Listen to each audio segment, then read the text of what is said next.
the American Baha'i community. And he lists them out. He says they are materialism, they are racism, they are corruption, and laxity of moral and licentiousness. These qualities that are attacking the character of the community. And so he says, you have to put on the armor. Put on the armor, protect yourselves.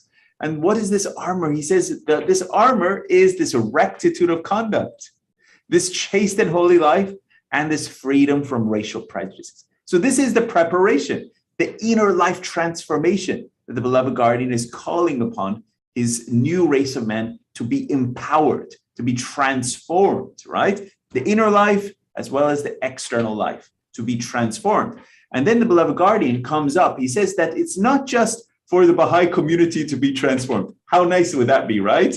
He says this, the purpose of this transformation is for the Baha'i community to be transformed so that it will bring about a change in the greater society. So this is part of the double crusade that the beloved guardian is addressing. He says, through this transformation of the inner life of the Baha'i community, this will bring about a veritable change in the greater society, a change in the greater society, okay? So this is the double crusade the beloved guardian talked about. Then in pivotal recapping, paragraph 75, the beloved guardian doesn't just say, you got to transform your inner life, namely your rectitude of conduct, chaste and holy life, and freedom from racial prejudices. He then goes further. He says, you got to also equip yourselves for the task of teaching. You got to study deeply the writings, the history, the tenets, the teachings. Also study Islam and study these greatly and deeply so that when you open your mouth, it will convey as accurately as possible the sacred words. So you're not just making things up. So the words that will come out of your mouth would be as close to the creative word as possible. So this is, that was a recapping of paragraph 75. Then moving ahead, then the beloved guardian wants to prepare his new race of men, the followers of Baha, for the task of teaching. Now, how does he do about it? He gives practical guidelines for teaching, and especially pioneering, because in the second part of the first 7-year plan was to go out to the countries of South America and open these virgin countries. And so this was one of the calls to go pioneering. But how to go about it? What are the practical elements? So the beloved guardian in the latter half of Adventist Divine Justice starts spelling out the practical elements of conducting a teaching campaign. Okay, there we go, dear friends. That was my brief synopsis to recap where we are. And in our last session that we just covered, the beloved guardian also highlighted in paragraph 82 the importance of enhancing community diversity. And so this is an incredibly important element. Let me make sure it was paragraph 80. No, it was paragraph.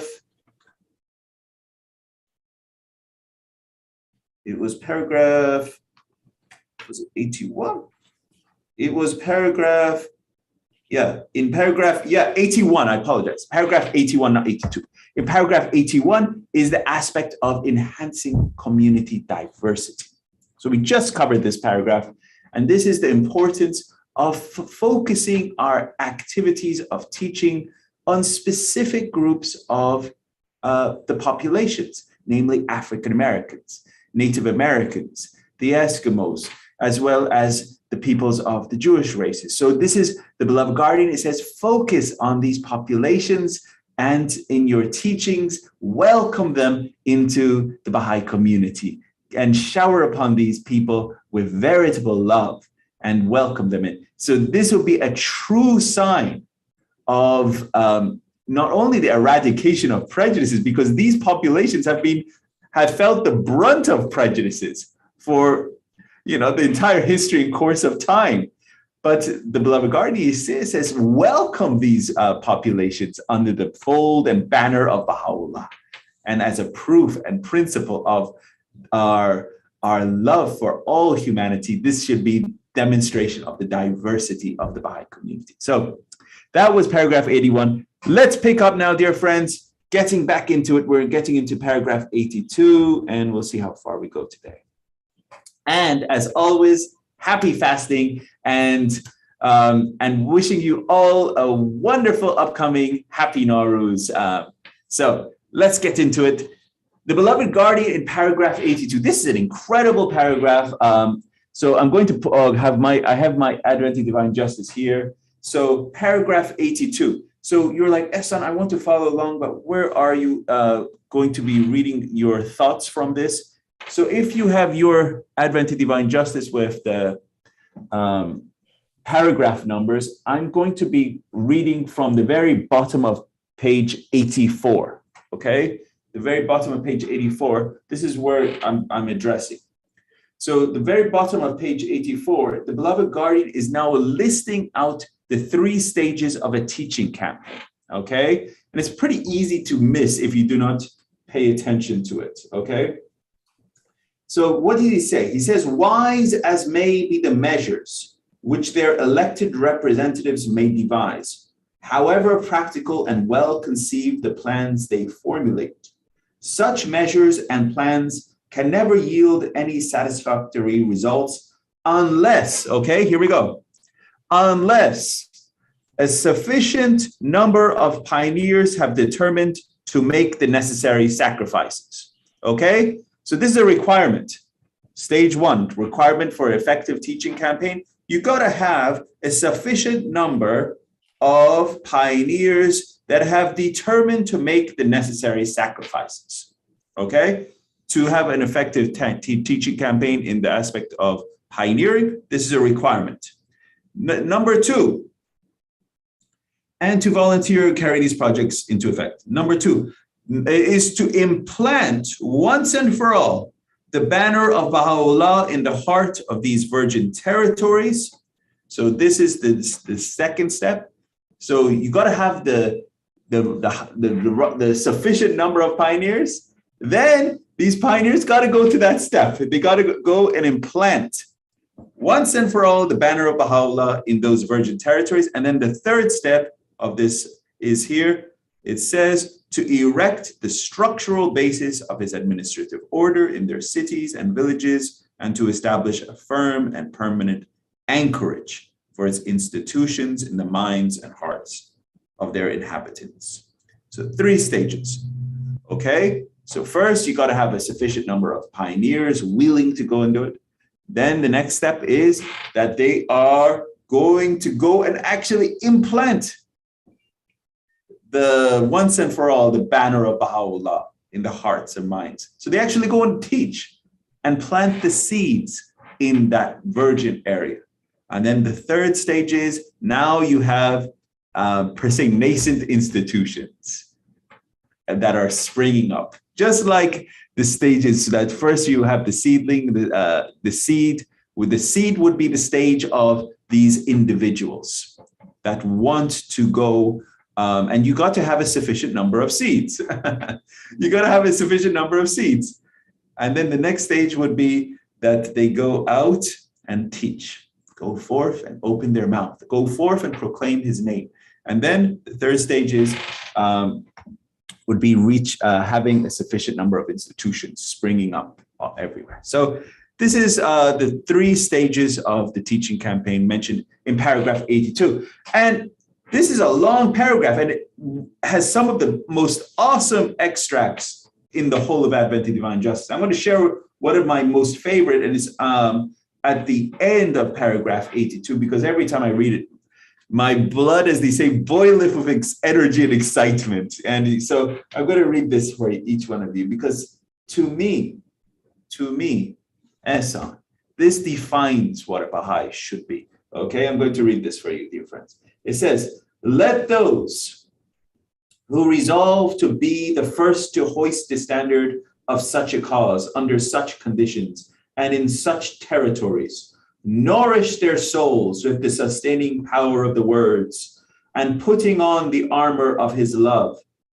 a love which must wax stronger as they persevere in their lonesome task, arise to adorn with the tale of their deeds the most brilliant pages ever written in their country's spiritual history.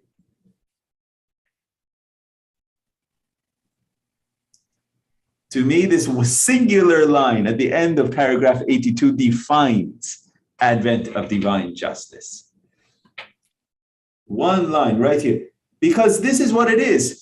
We got to put on the armor of his love. And what is the armor of his love? It's the all-encompassing, burning love for Baha'u'llah and aligning our will to his will. Whatever is his will, we align it. And if the beloved guardian says that we should have a rectitude of conduct, by God, we do everything in our path to bring our conduct to be rectitude. If the beloved guardian says we have to have a chaste note, by God, we work on that. And by God, we work on freedom from racial prejudices. And we do everything in our power.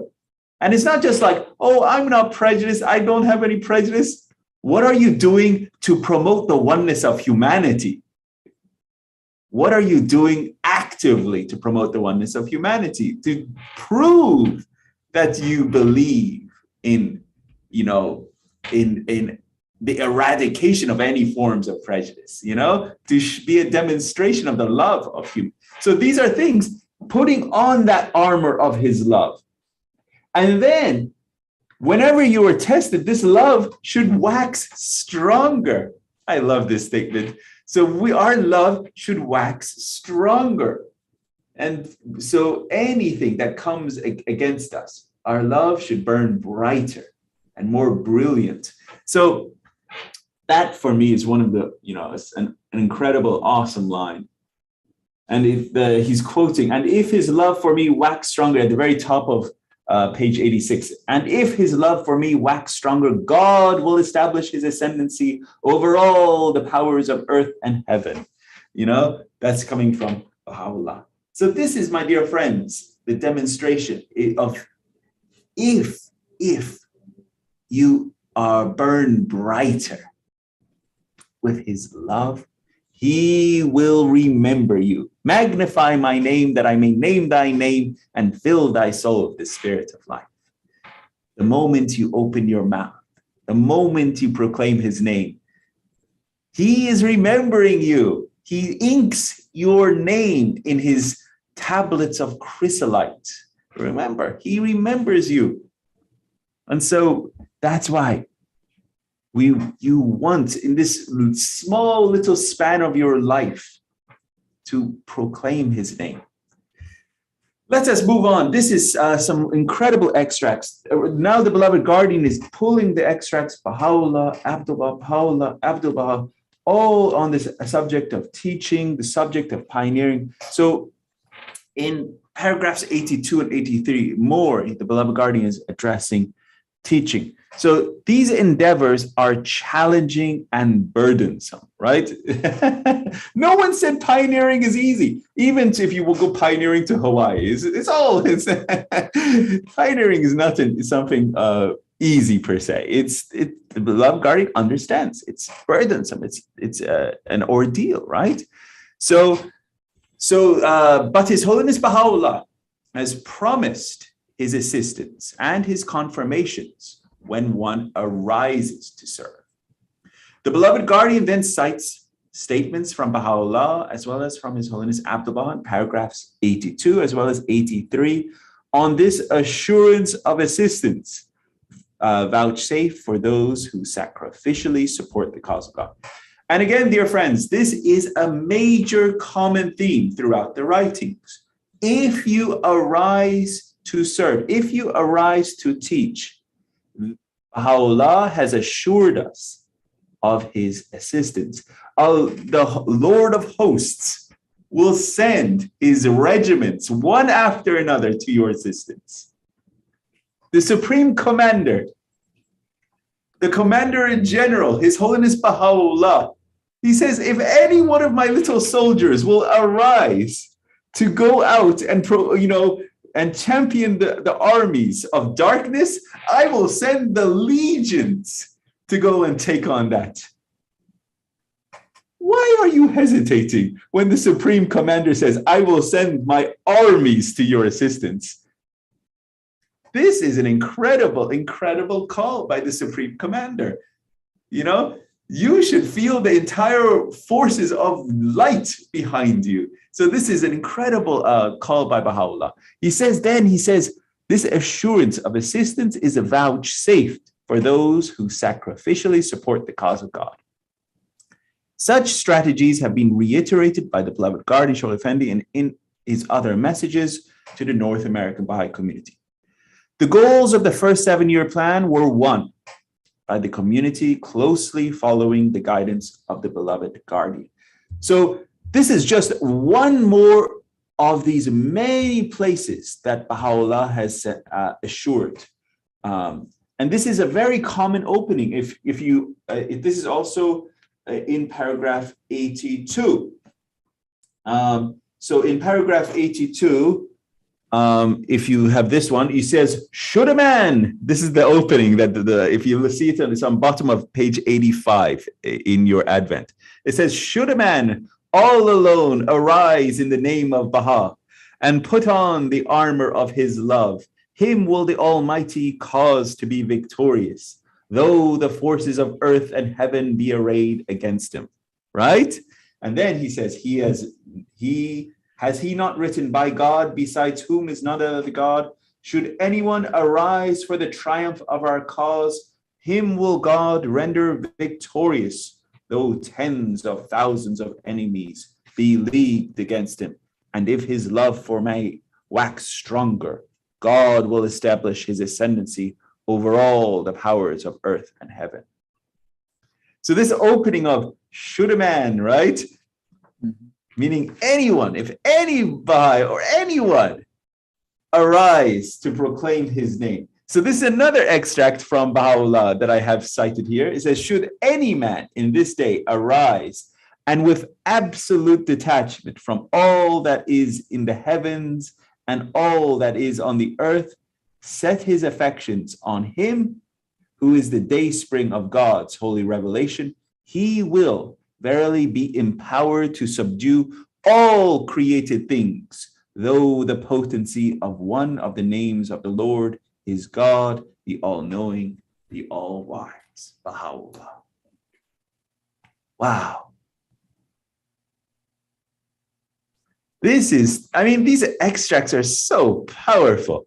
It's truly, I said this in a past session, you feel gobsmacked often when you read the word, the creative word of Baha'u'llah. So that's something I often have, that feeling of awe and wonderment when I'm reading the words of Baha'u'llah. And this is where he says, should anyone in this day arise with absolute detachment, all that is in the heavens and earth shall not affect him. And this is so many times we see this coming to be true. And we're going to see many cases of this coming up in part 21 of the Advent of Divine Justice course that is being presented, of all of these pioneers that they left their countries or places and they went, and many of them, they had little knowledge or little resources or whatever, but it was their obedience and burning love and desire. They left, they went, and no matter what obstacle was in their path, they conquered it and they overcame it and they championed it. And we see that it was really because of their burning love and desire, but the overwhelming confirmations that was bestowed upon these incredible souls. So we're going to be talking about some of these incredible souls. And actually the beloved Guardian mentions a few of these souls, not by name, but by their deeds in Advent of Divine Justice coming up. So we're going to reflect on those coming up. Okay, So let us carry on. This is from the Beloved Guardian. This was 1944, so a few years after Advent. In a message dated 13th April 1944, written to the American Baha'i community at the end of the first 7-year plan. So this is the message, victory. This is talking about the completion of the first 7-year plan. The Beloved Guardian illustrated the immensity of the victories achieved. The one remaining, and indeed the most challenging task confronting the American Baha'i community has at long last been brilliantly accomplished. The structural basis of the administrative order of the faith of Baha'u'llah has, through this superb victory, and on the very eve of the worldwide celebrations of the centenary of his faith, been firmly laid by the champion builders of his world order in every state of the great Republic of the West and in every province of the Dominion of Canada. In each of the republics of Central and South America, moreover, the banner of his undefeatable faith has been implanted by the members of that same community, while in no less than 13 republics of Latin America, as well as in 2 dependencies in the West Indies, spiritual assemblies have been established and are already functioning. A feat that has outstripped the goal originally fixed for the valiant members of that community in their intercontinental sphere of Baha'i activity. So there we are. This is from the Beloved Guardian, 1944, which is, as the Beloved Guardian mentions, on the eve of the centenary of the faith, 100 years coming up on from May 23rd, 1844. So this is 13th April, 1944. So this is the Beloved Guardian say, we achieved the victory of the first 7-year plan. So not only was the first victory of achieving the goals of having spiritual assembly in all the states, as well as the provinces in the Dominion of Canada, but as well as in the republics of Central and South America.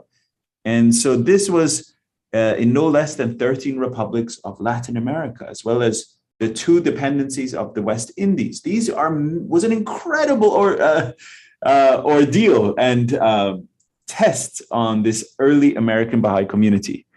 So here the Beloved Guardian in 1944 is saying, victory has been achieved. In paragraph 84, the Beloved Guardian explains the aim as well as the direction of the second phase of the teaching campaign that was initiated to achieve the expansion goals of the 7-year plan. After establishing a nucleus of the Baha'i administration in every virgin state and province of the North American continent, energy should be focused on awakening of the nations of Latin America to the call of Baha'u'llah. So this is the call of now the second phase going to these virgin countries, these of Latin America. And in paragraphs 85 and 86, the Beloved Guardian provides more on the significance and impact of achieving this second phase of the plan. The 20 independent nations of Central and South America are destined to play an important role in the world's future destiny. Communication advances in the future will overcome the difficulties caused by the distances separating them at the time from the North American continent. Shoghi Effendi specifically states that in paragraph 86 that teaching activities should be followed by an offensive to conquer the forces of darkness, corruption, and ignorance. So it's not just like have a teaching campaign, but imagine that we should have an offensive to conquer these dark forces as well. So this is in the paragraph 86. And so I included this quote from the Beloved Guardian on the right. And I'll let our dear friend Scott read this one.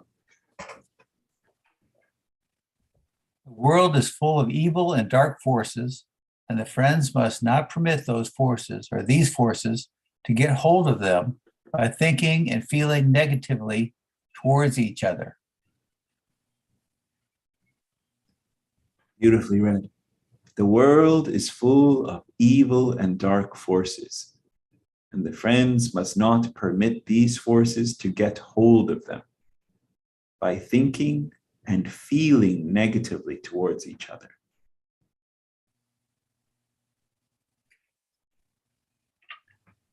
Yeah, very true statement here of the beloved guardian. It's almost reminds me of,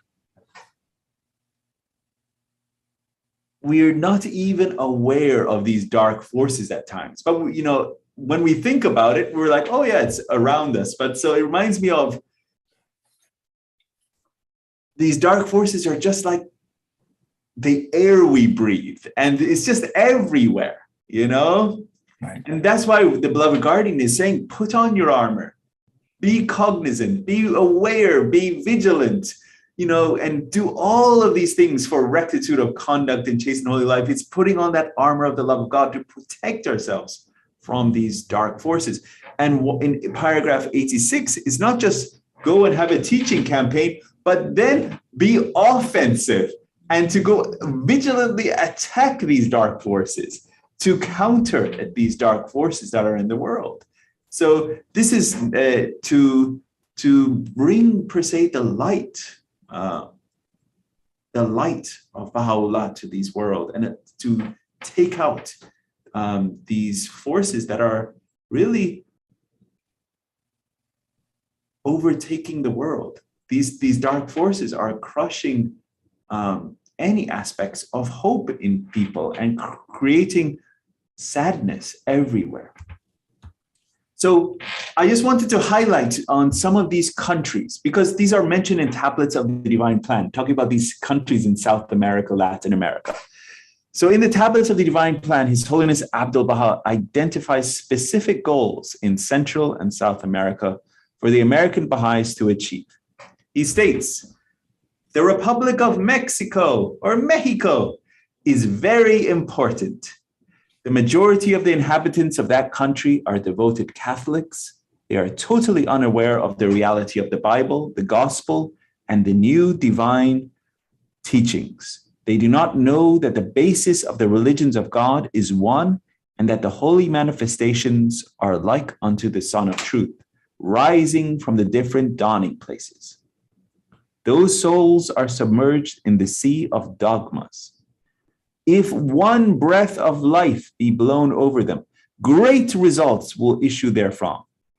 But it is better for those who intend to go to Mexico to teach, to be familiar with the Spanish language. So there again, dear friends, how many times now we've heard, if you are planning to go as a pioneer anywhere, you got to know the language before you enter into that place. So this is the great country of Mexico. And so here he says, if those souls are, he says, if one breath of life be blown over them, meaning the people of Mexico, just one breath of life be blown over them, great results will issue therefrom. Shows the purity of the people of Mexico. But they right now, His Holiness Abdul Baha is saying is that they are submerged in a sea of dogmas, which is interesting. Mexico is submerged in a sea of dogmas. The United States, the beloved guardian, as well as Abdul Baha says, we're submerged in a sea of materialism. So that's interesting here.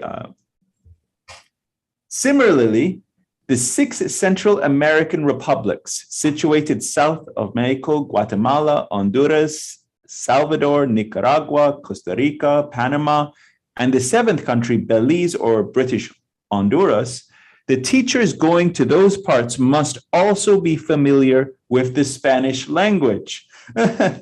So learn your Spanish. It cannot be more important. All the above countries have importance, but especially the Republic of Panama, wherein the Atlantic and Pacific Oceans come together through the Panama Canal. It is a center for travel and passage from America to other continents of the world, and in the future, it will gain most great importance.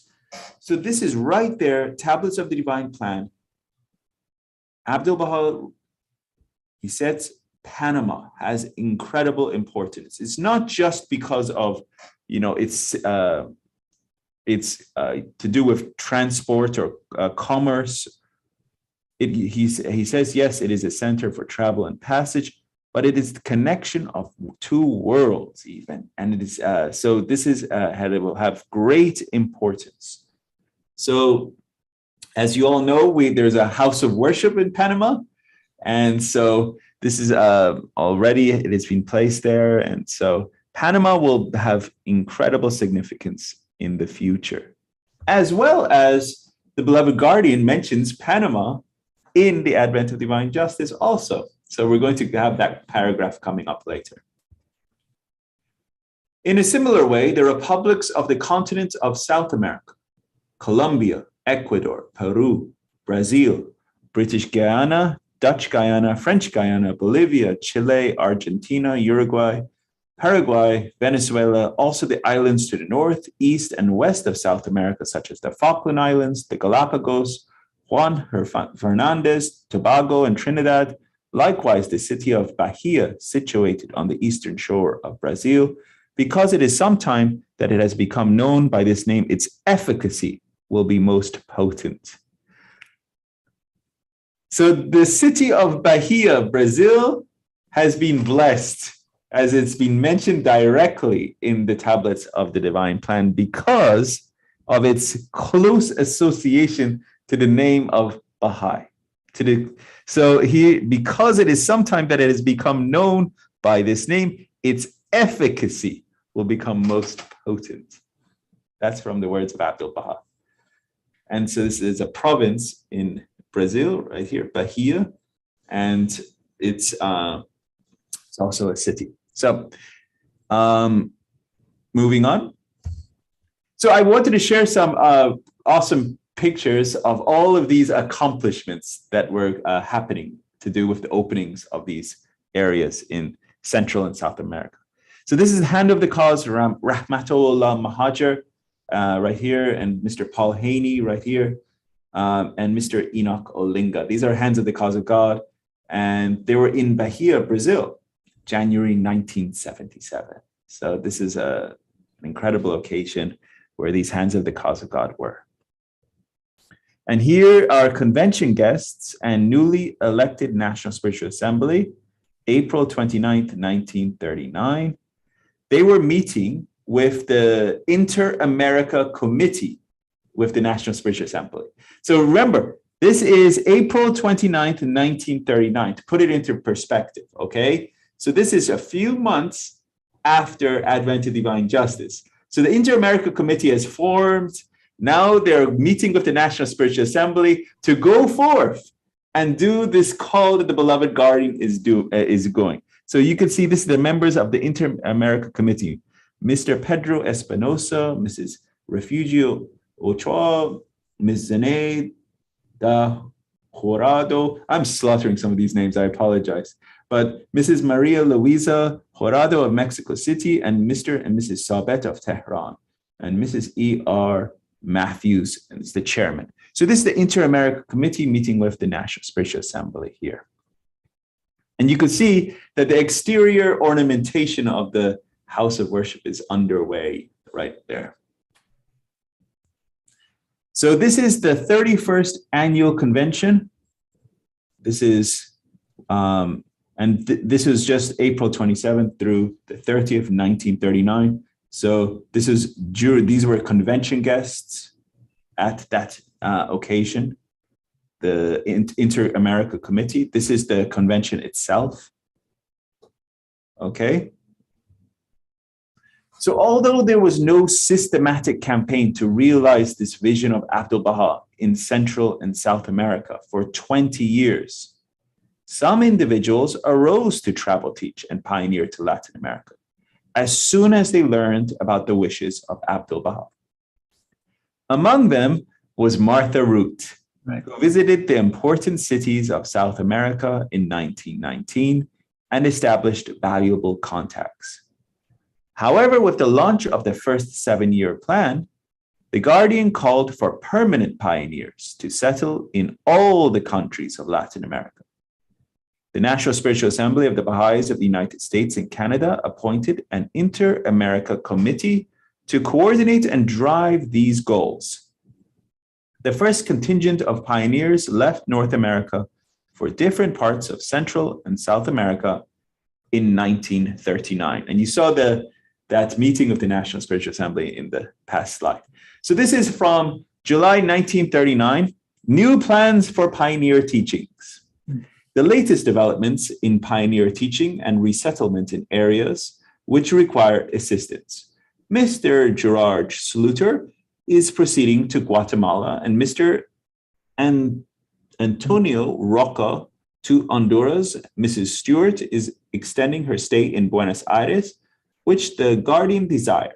Mr. Philip Marangella has gone to Cuba. Miss Nyan Hartfield is to establish herself in St. Louis, Missouri, and Miss Nan Reasoner will work among the Blackfoot Indians near Calgary, Alberta.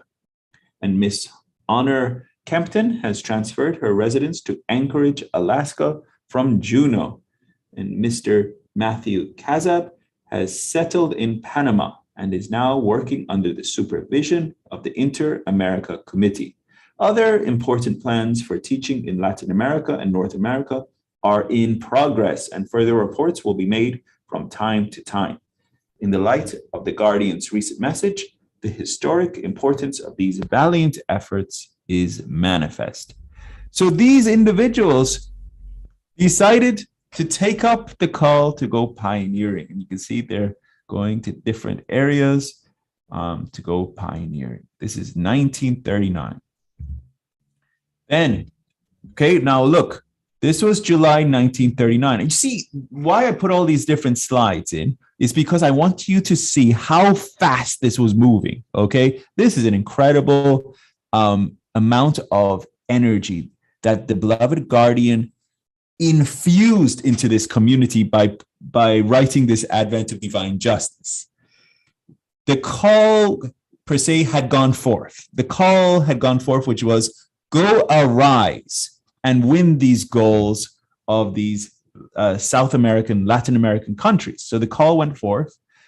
The meeting with the Inter-America Committee and National Spiritual Assembly, April 1939.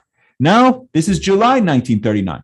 These individuals had already gone forth. Now we go to September 1939, okay? A few months later. Since the convention, several of the plans that were in the offing have become events, and others have been ratified by the National Spiritual Assembly to be carried out in the coming months. 3 subcommittees have been formed, Eastern States, Middle, and Pacific Coast area, respectively. These co-workers will discover contacts among the Pan-American societies, which are reaching out to our southern neighbors and fostering goodwill or material reciprocity. In August, Ms. Eva Nicklin, cooperating with the administrative order, will settle in Rio de Janeiro, Brazil, as a permanent resident. Mr. Philip Marangella is leaving for Havana, and for at least 1 year will advance the New World Order in Cuba. Mr. Gerard Sluter, now of Toronto, has left for Guatemala. In Mexico City, Mr. Pedro Espinosa and the friends are working on the translations into Spanish of Some Answered Questions, Foundations of World Unity, Wisdom of Abdul Baha, Baha'i Procedure. The booklet of prayers may be bought from the Publishing Society or from the Assembly in Mexico. Our representative to Panama, Mr. Matthew Kazab, is gaining newspaper publicity of excellent type and is giving a series of lectures in the School of Arts and Trades. We are watching the post for the next page of his refreshing tropical news published 9 degrees north of the equator. So you can see these people have already settled, have traveled, and are already, the seeds are being planted. And you can see already effects happening just a few months after arising. Now we go to November 1939. So that was September. This is November, just another few months after. Now what is happening? I'll let dear Scott read this one. Uh-oh.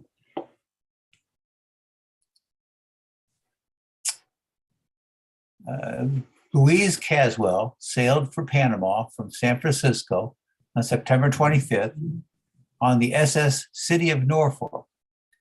John Eichenhauser Jr. embarked at Los Angeles, bound for San Salvador by the same steamer. Antonio Rocca left by motor for Honduras via Mexico.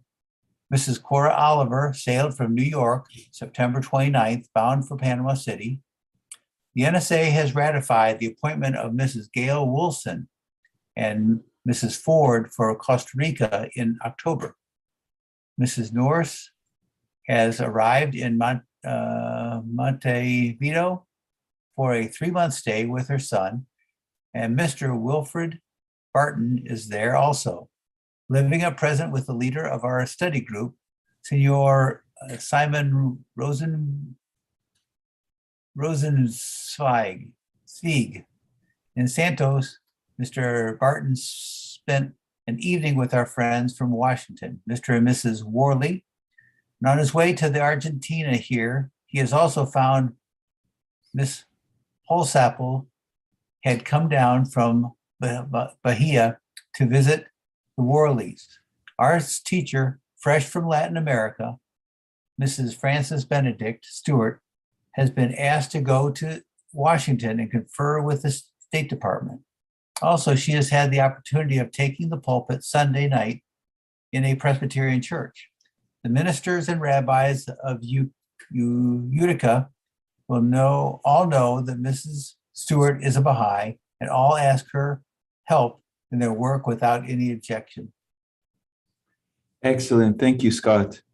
So you can see not only more individuals pioneering, settling, teaching, but every one of them are having confirmations, successes in their activities in teaching. And you can see all these different names and individuals. And so this is just a few months after the call has gone.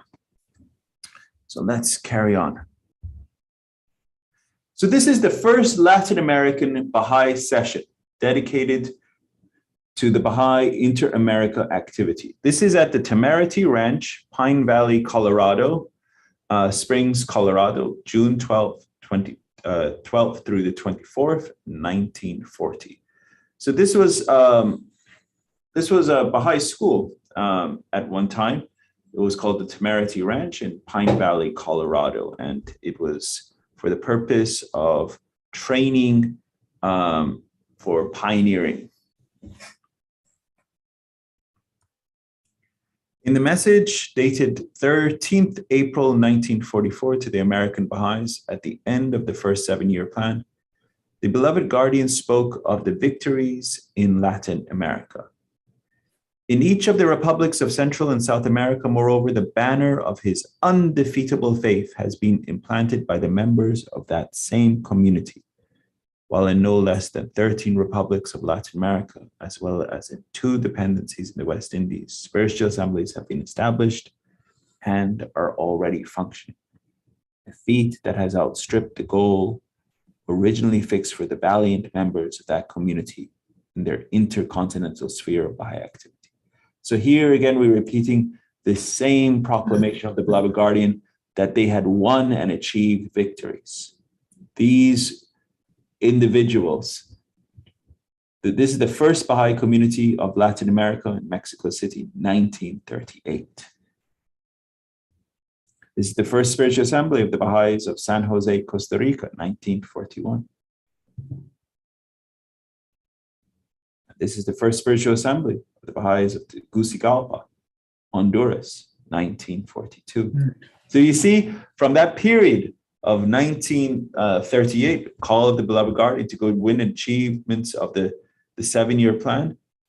1939, Inter-America Committee, meeting of the National Spiritual Assembly.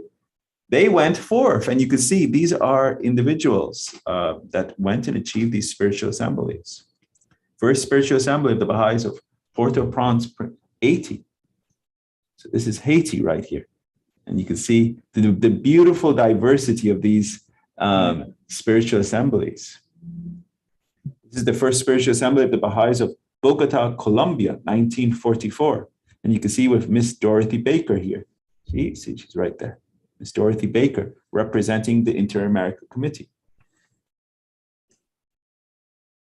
This is the first local spiritual assembly of the Baha'is of, I'm going to say Ecuador. I'm going to pass on pronouncing this part. They are photographed with the members of the spiritual assembly are two teachers who helped in the establishment of this assembly. So the spiritual assembly wanted to have these wonderful teachers to be present in their first picture. So you can see they're standing with this spiritual assembly. This is the first public meeting for youth. So you can see in such a short period, relatively short period, from 1939, now we're only 1945. Look at all these spiritual assemblies sprouting, per se, sprouting. This is now a first public meeting for youth held under the auspices of the Spiritual Assembly of the Baha'is of Punta Arenas, Magallanes, Chile, July 1945.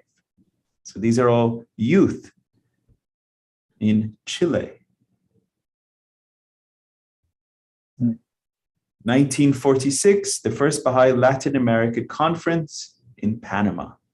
Baha'i representatives were present from the United States, Nicaragua, Chile, Guatemala, Costa Rica, Honduras, El Salvador, Venezuela, the Canal Zone, and Panama.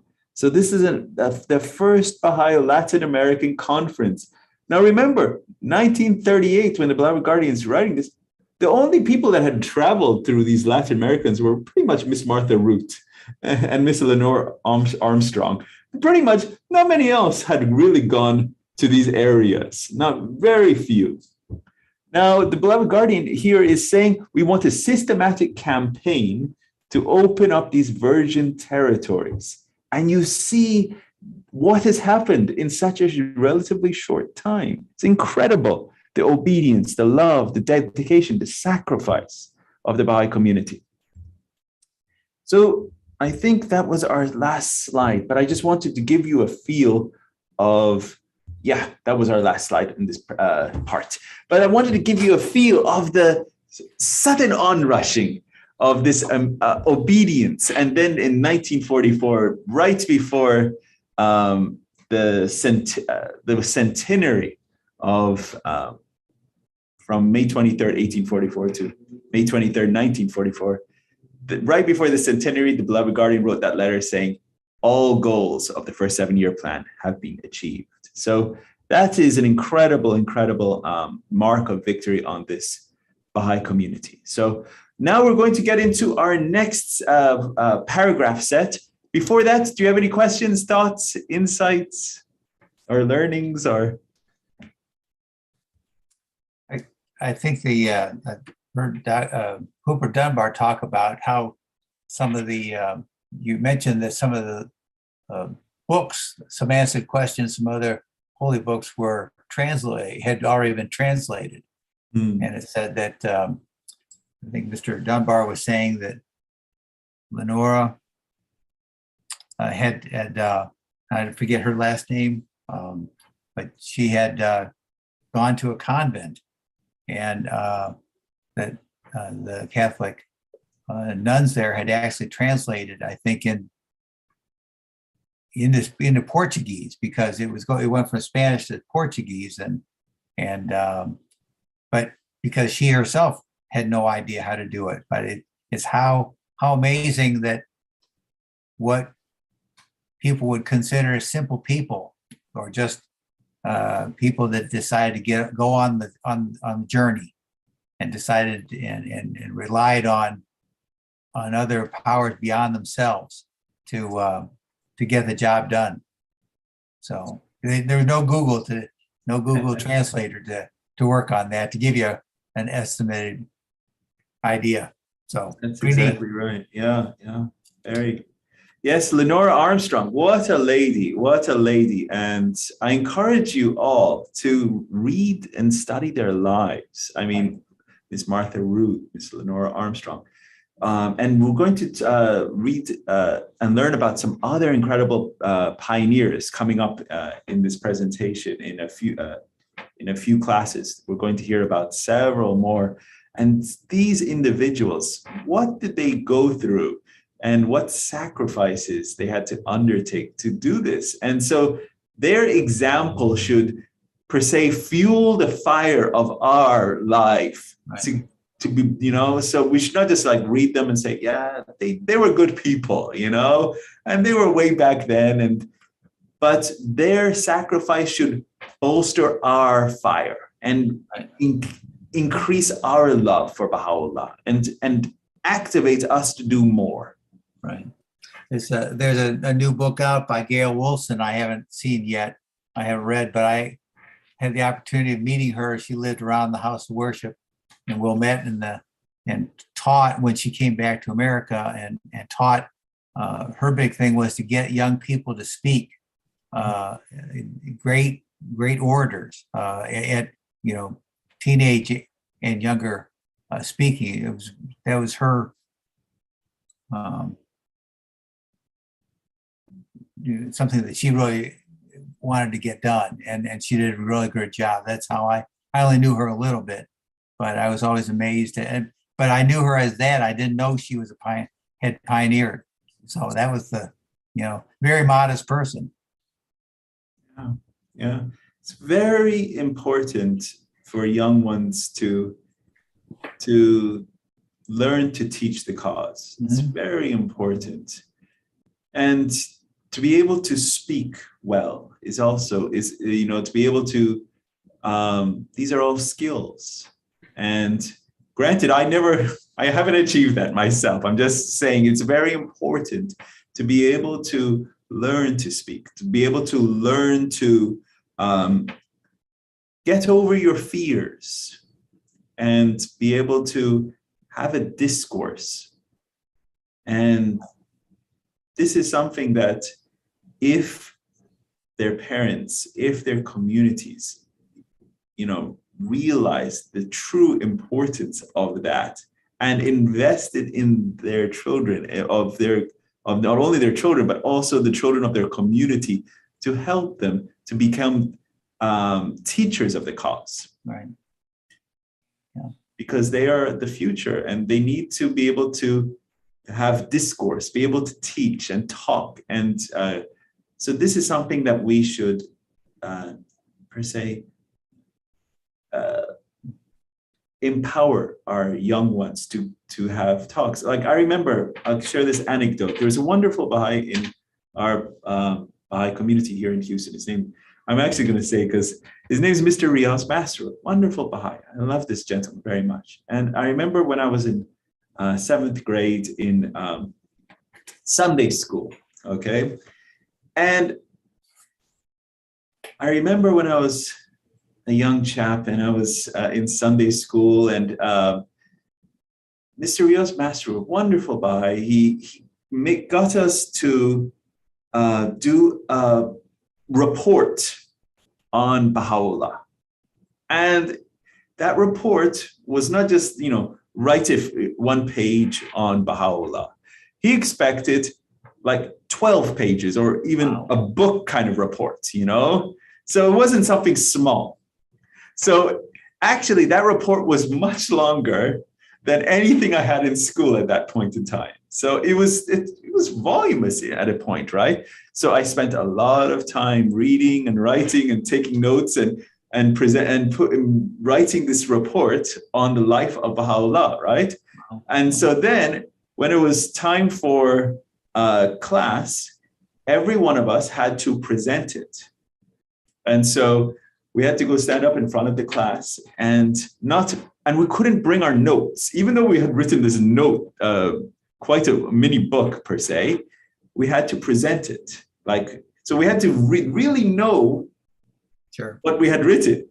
And so then we got up, and then all the dates we had to know, all the time occasions in his life we had to know it. And so then we had to present it. And that I can say was one of the singular times in my life that per se forced me to work on presentation. Okay. And I think it's so functional, so important, to learn to present the faith. And I'm going to share this one other anecdote before we jump into our next section. When I was younger, when I was 7, 8 years old, I was a young one. My brother and I were living in Scotland, and there was my parents were pioneers in Scotland, and there was no other Baha'is around in 30 some odd years ago. There were little areas, but really it was my family, and that was it. And my parents would have firesides, wonderful firesides, and every so often someone enrolled, and it was incredible times, right? So what happened was, myself and my brother and I have my cousins, Nafe and Qane, Fanan and Pazir, they would come over every so often, and what we would do is we would play a game, and this game would force us to really think on our toes. And this game, I called it Hotspot. And what we did was, one of us four, because there was 4 of us, myself, my brother, my cousin Qane, and my other cousin Nafe.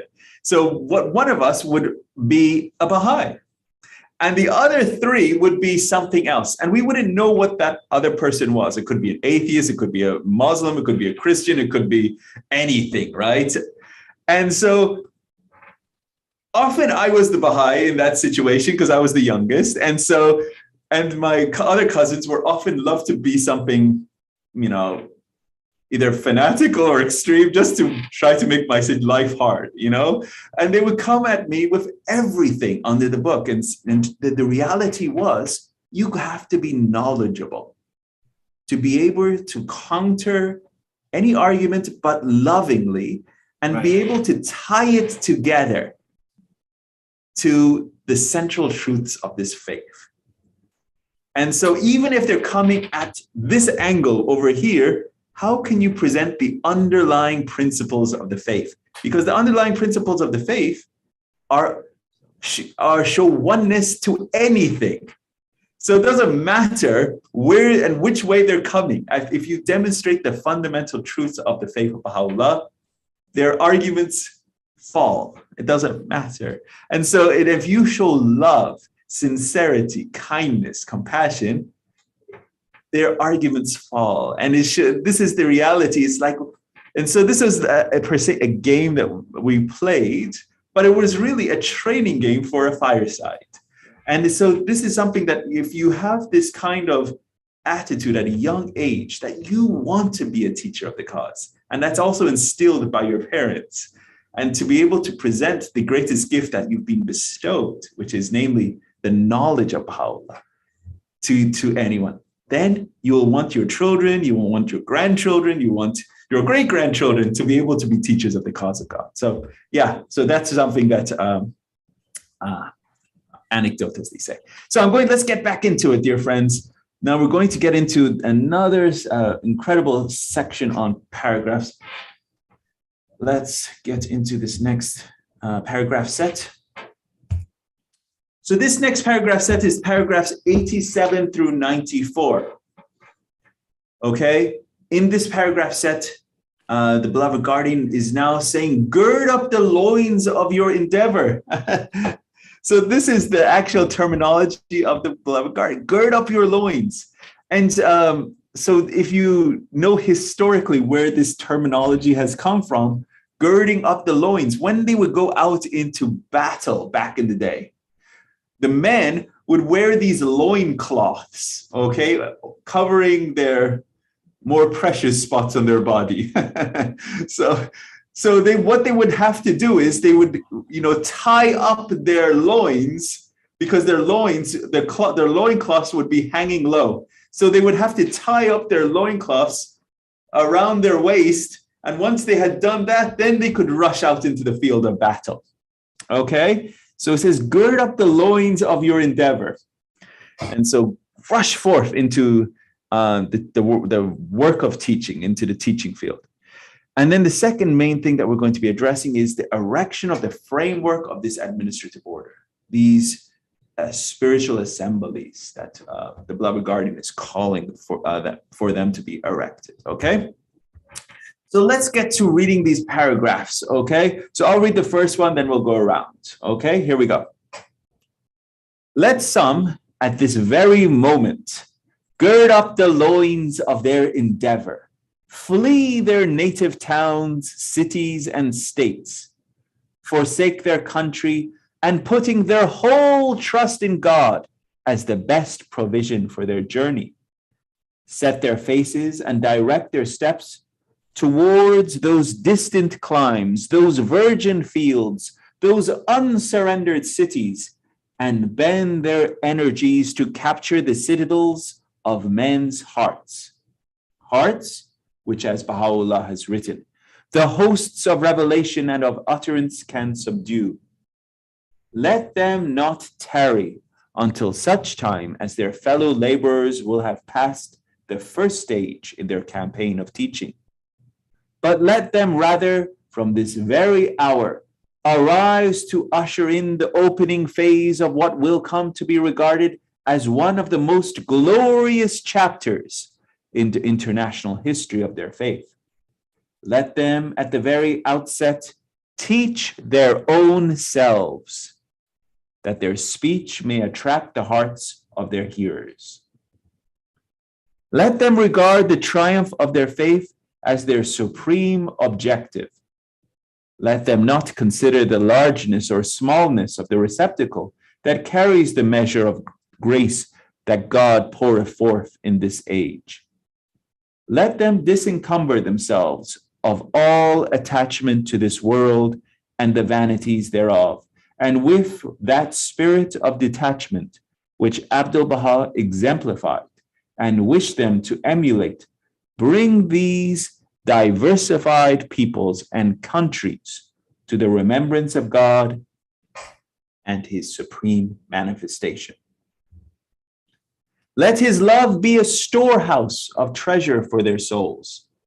On the day when every pillar shall tremble, when the very skins of men shall creep, when all eyes shall stare up with terror, let their souls be aglow with the flame of the undying fire that burneth in the midmost heart of the world, in such wise that the waters of the universe shall be powerless to cool down its ardor. Let them be unrestrained as the wind, which neither the sight of desolation nor the evidences of prosperity can either pain or please. Let them unloose their tongues and proclaim unceasingly his cause. Let them proclaim that which the most great Spirit will inspire them to utter in the service of the cause of their Lord. Let them beware lest they contend with anyone, nay, strive to make him aware of the truth with kindly manner and most convincing exhortation. Let them wholly, for the sake of God, proclaim his message, and with that same spirit, accept whatever response their words may evoke in their hearers. Let them not for one moment forget that the faithful Spirit shall strengthen them through its power, and that a company of his chosen angels shall go forth with them, as bidden by him who is the Almighty, the All-Wise. Let them ever bear in mind how great is the blessedness that awaiteth them that have attained the honor of serving the Almighty.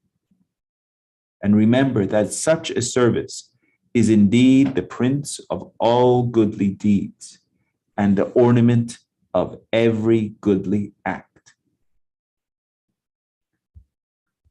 All right, Scott, if you'd be so kind.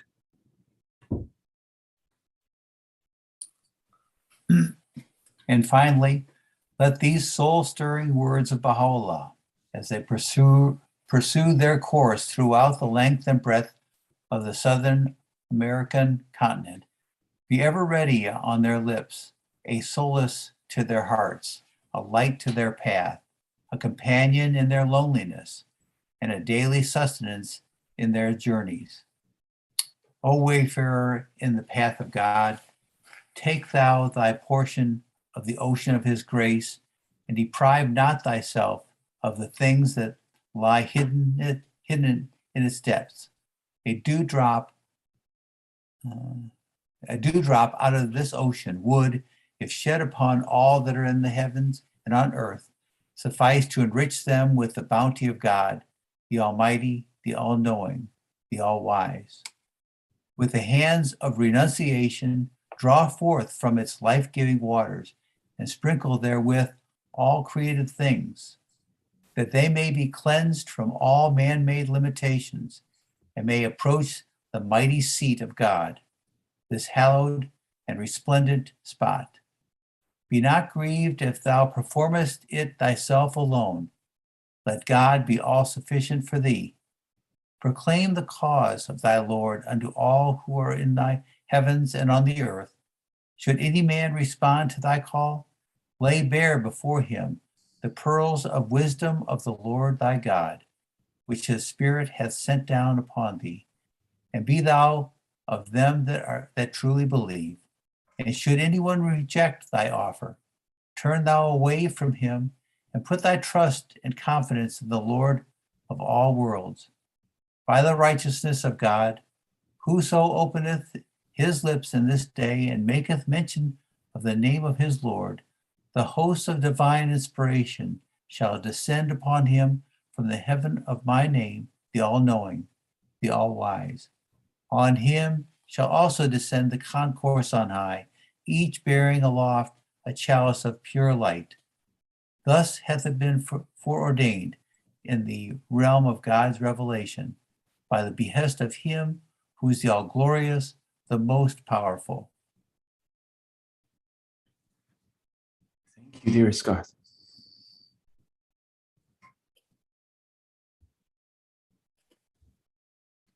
John, could you read this one? Yes, I can. Thank you so much.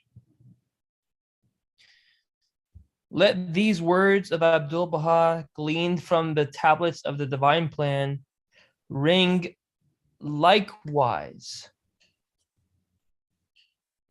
in their ears as they go forth, assured and unafraid on his mission. O ye apostles of Baha'u'llah, may my life be sacrificed for you. Behold the portals which Baha'u'llah hath opened before you. Consider how exalted and lofty is the station you are destined to attain, how unique the favors with which you have been endowed. My thoughts are turned toward you, and my heart leaps within me at your mention.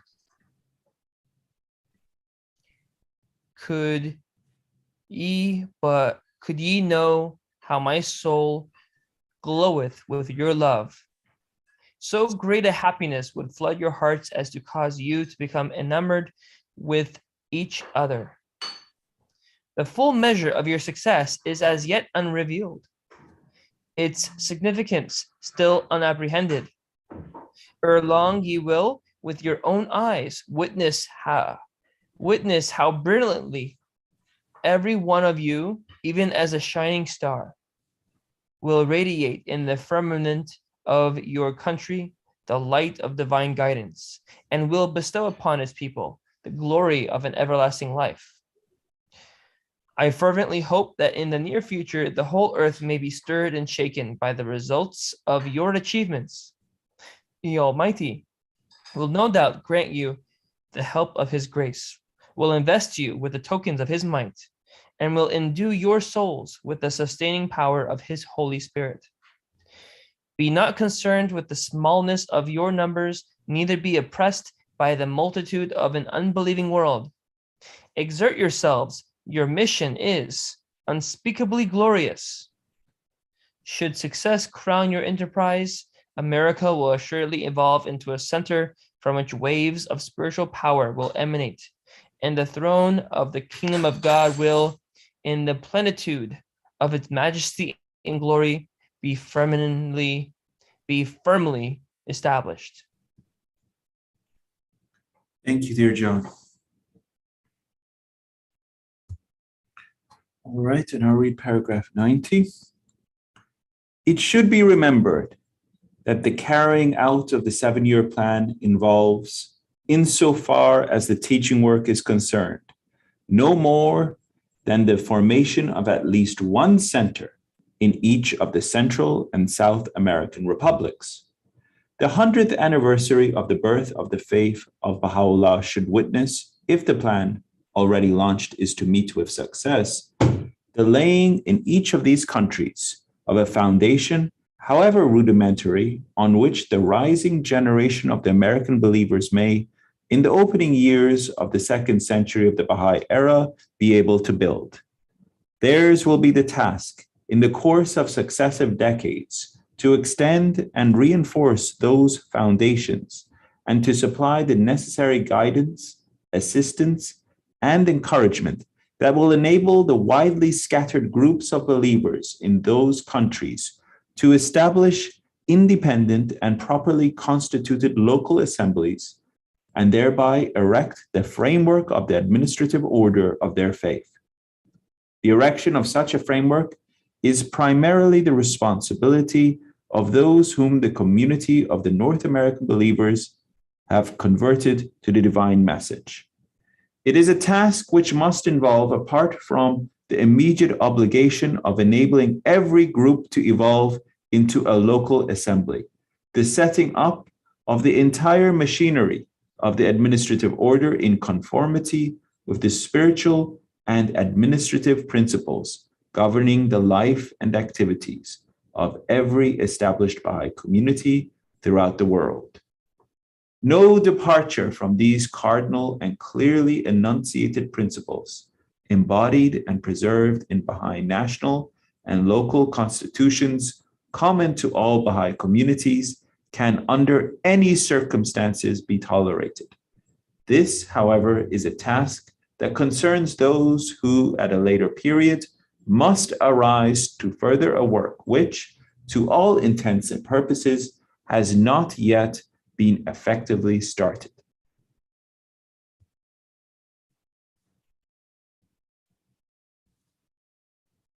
And if Scott, you could read this one? Sure.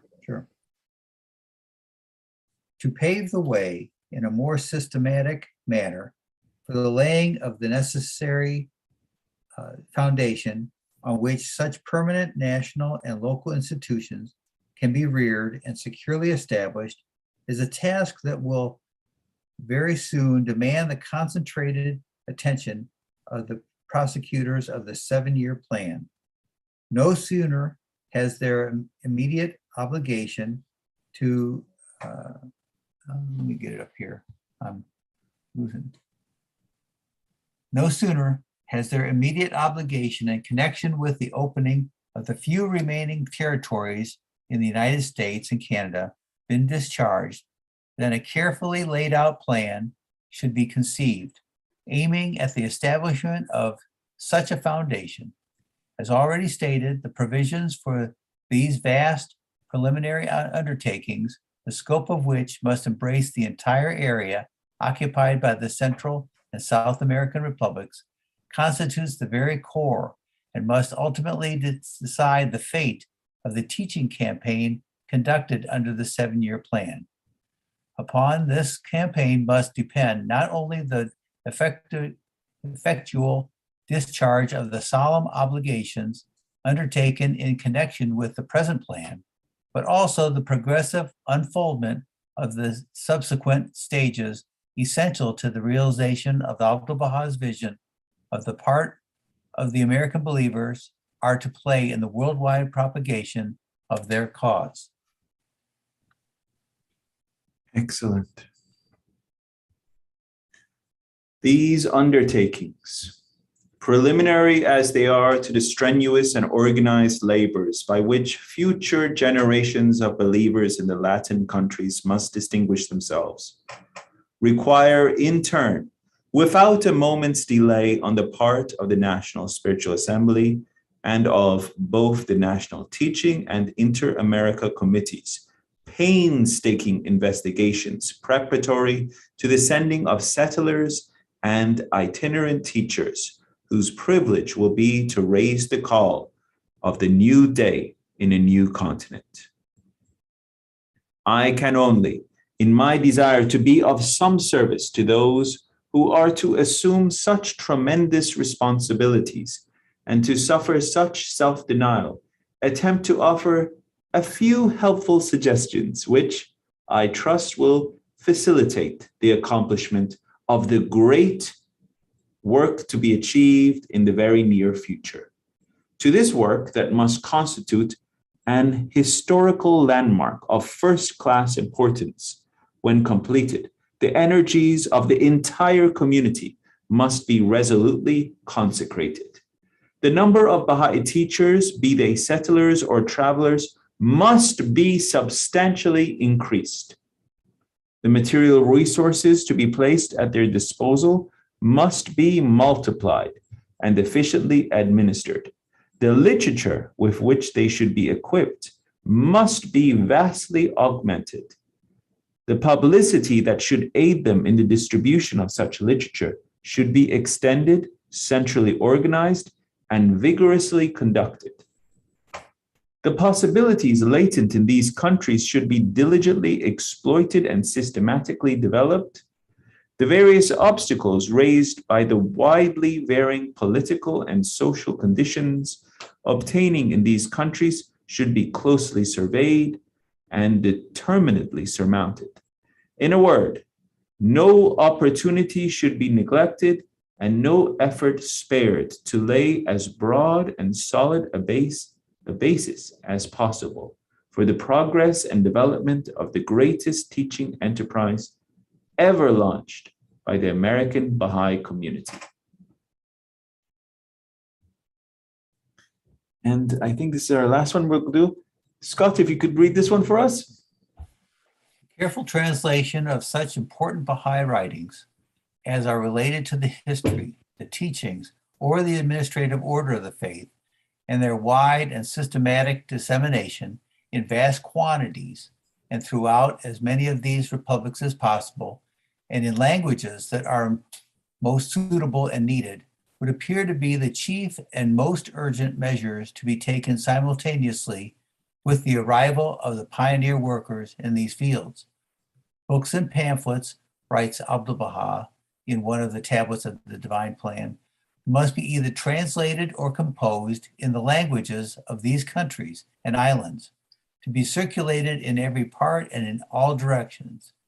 In countries where no objections can be raised by the civil authorities or any influential circles, this measure should be reinforced by the publication in various organs of the press of carefully worded articles and letters designed to impress upon the general public certain features of the stirring history of the faith and the range and characteristics of its teachings.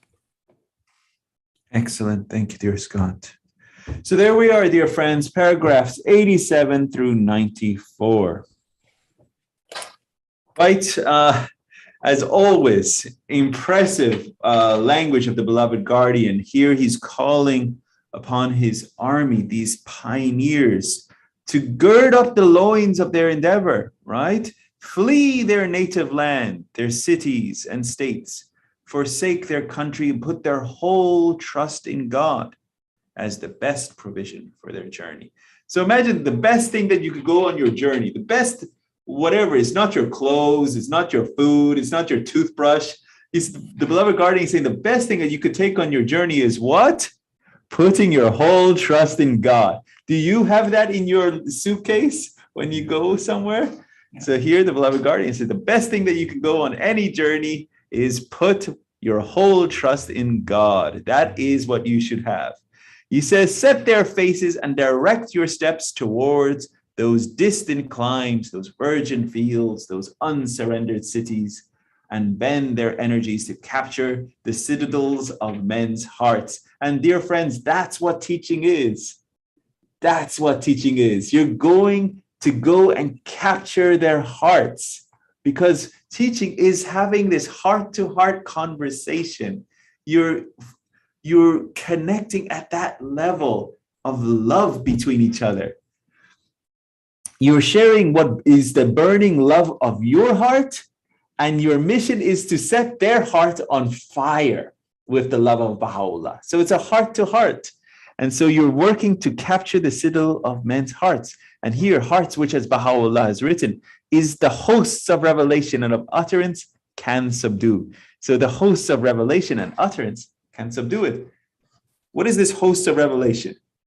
That's the concourse on high, okay? So the concourse on high can subdue the men's heart.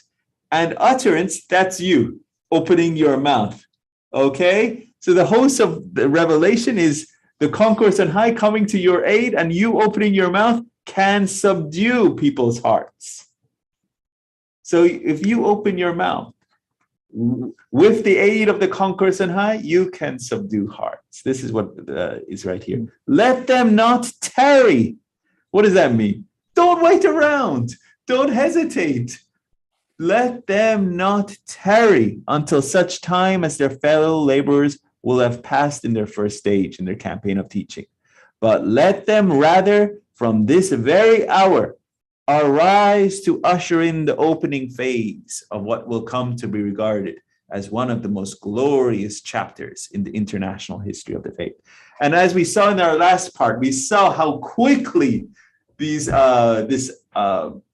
American Baha'i community, after this letter was written, how quickly the National Spiritual Assembly got together with the Inter-American Committee, and how quickly from that point of the convention to the pioneers going forth and winning the goals all the way up to 1944. You saw, I mapped it out in the timeline, and you could see how quickly they achieved these goals.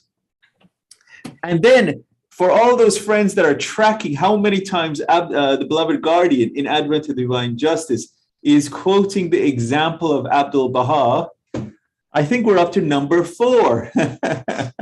So here we are in paragraph 87. He says right here, let them disencumber themselves of all attachment to this world and the vanities thereof, and with that spirit of detachment which Abdul Baha exemplified. So look to the example of the Abdul Baha. Again, the beloved guardian is saying, look to the example of Abdul Baha, where he was the exemplar of detachment, and wish them to emulate, bring these diversified peoples and countries to the remembrance of God and his supreme manifestation. Okay? So I'm not going to reread everything. There's so much in these paragraphs, but I want you to reread these paragraphs yourselves. But we're going to get into now the intense study of these paragraphs, because we've got about half an hour left and we want to get through as much as we can in this period. In these paragraphs, 87 through 94, the beloved guardian is describing the needs and conditions of those who leave their native homes to pioneer and teach the cause in virgin territories. The beloved guardian, Shoghi Effendi, provides practical guidance on the teaching campaign initiated to win the goals of the first 7-year plan.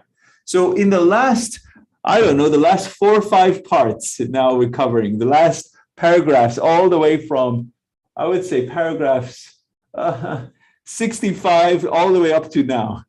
The beloved guardian has given practical guidance of what the teacher needs to do in the pioneering work. And earlier from pretty much from paragraph 1 through 65, the beloved guardian is not, he's addressing the tests on the American Baha'i community, these dark forces that are afflicting the American Baha'i community and the greater society, and presenting his solutions to take on those tests, and namely the rectitude of conduct, chaste and holy life, and freedom from racial prejudice. Then from pretty much paragraph 65 onwards is now the practical elements to take on the teaching work. Okay, so this is yet another one of those paragraph sets that the beloved guardian is now equipping his new race of men, the teachers of the cause that will go forth into the pioneering work, what they need to be equipped with. So these are the major key points. Those who intend to pioneer should place their whole trust in God. Okay, this is not just for pioneers. Anyone should place their whole trust in God. Okay, they should teach themselves first. Okay, the beloved guardian states, this is coming from Baha'u'llah. He quotes from Baha'u'llah, says, first and foremost, teach yourself. Regard the triumph of the faith as their supreme objective. Not consider the largeness or smallness of the hearer's capacity. Okay? That also goes conversely to yourself. You should not be worrying about your own capacity, okay? Or the other person's capacity. You should just let loose. And it says, be unrestrained as the wind. And remember that their love of a Baha'u'llah will act as a storehouse of treasure for their souls. Teach with enthusiasm, conviction, wisdom, and courtesy, but without pressing their hearer. The word is tact. Tact always it goes with wisdom.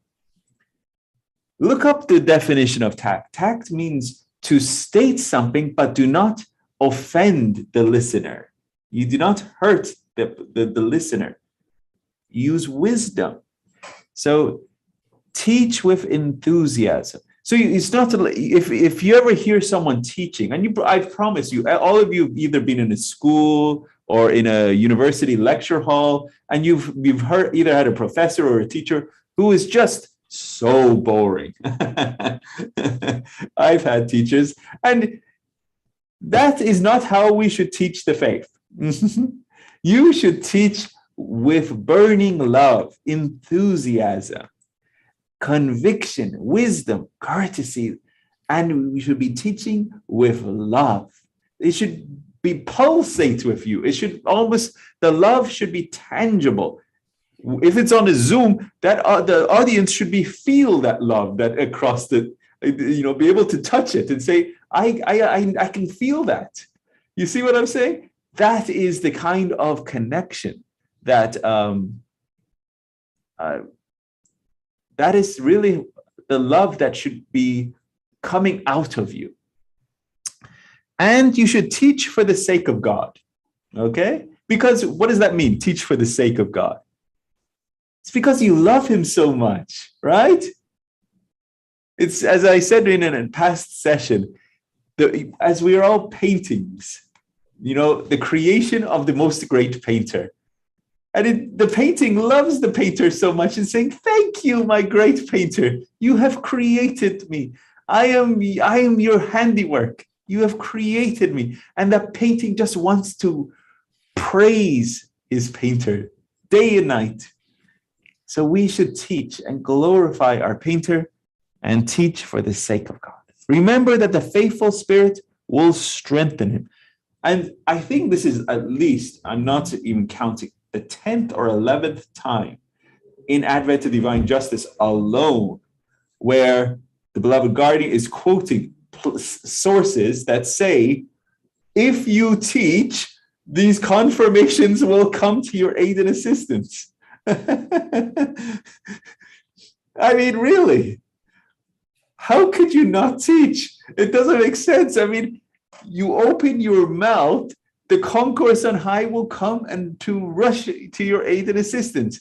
The concourse on high, each holding aloft a chalice of pure light. How many more quotes does the guardian have to come up with? It's incredible how many more he from the writings of Baha'u'llah, Abdul Bahá'ís, keeps pulling more and more quotes, all under the same theme of when you teach, these hosts will come to your aid and assistance. Keep in mind the greatness of the blessing that is waiting for them. So when I was younger, much younger, I was I think 5 or 6 years old.